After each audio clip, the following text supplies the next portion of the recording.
Doctor साहब की speech सुने, सर्दियों में जैसे खुराक इस्तेमाल करनी है। जी डॉक्टर साहब। हाँ, खुराक का तो बाद में जिक्र करेंगे। ये जो तो मैंने नोट किया है कि आजकल पानी जो काम की थी, जो फालिज के मरीज़ हैं, जो सीवियस स्ट्रोक के मरीज़ हैं, वो बढ़ गए हैं। हाँ। तो उसकी मेन दो वजह हैं। एक तो ये है कि लोग पानी कम पीते हैं। हाँ। जब पानी कम पियेंगे तो डिहाइड्रेशन होगी, जिस वजह से फालिज हो सकता है। तो बहुत से लोगों को हो रहा है फालिज हो रहा है। हाँ, दूसरा आप सर्दी से नहीं बचते। जब सर्दी से नहीं बचेंगे तो आपकी जो जाने हैं वो वीजो कंस्ट्रक्शन करते हैं, हम हो जाती हैं, सुकड़ जाती हैं, जिससे प्रेशर बहुत बढ़ जाता है, ब्लड प्रेशर, तो जिस वजह से फालिज हो सकता है। तो ये खासकर दो चीज़ का ख्याल रखें। कम से कम 8 गिलास पानी पिए दिन में, जिंदाबाद। ठीक है। और अपने आप को गर्म रखें। गर्म मशरूबात हैं उनका इस्तेमाल करें, कहवा है, चाय है, और अपने आप को वार्म अप रखें। अगर आप ऐसा नहीं करेंगे और आपकी उम्र अगर 50 साल से ज़्यादा है तो फिर आपको मोर देन 50% चांसेस है कि आपको फालिज हो सकता है। अल्लाह अकबर। और जब अगर किसी बंदे को पहले ही शुगर और हाइपरटेंशन, ब्लड प्रेशर है, तो उसके चांस और भी बढ़ जाते हैं। ठीक है, ये छोटी छोटी चीज़ें बस एहतियात करनी चाहिए। और ये पैगाम दूसरों को भी फैलाएं, लोगों के वेलफेयर हो इसमें। हाँ, ये एक्चुअली ये सरकार जारी चीज़ें होती हैं, बिल्कुल। तो क्योंकि हमें अफसोस से करना पड़ता है कि कौमी लेवल पर एजुकेट नहीं किया जाता। हाँ।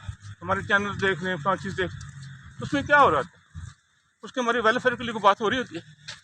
तो आप इन बातों पर अमल करें। गुज़ा में ये है कि गुज़ा आप आजकल मटन बीफ का इस्तेमाल कम कर।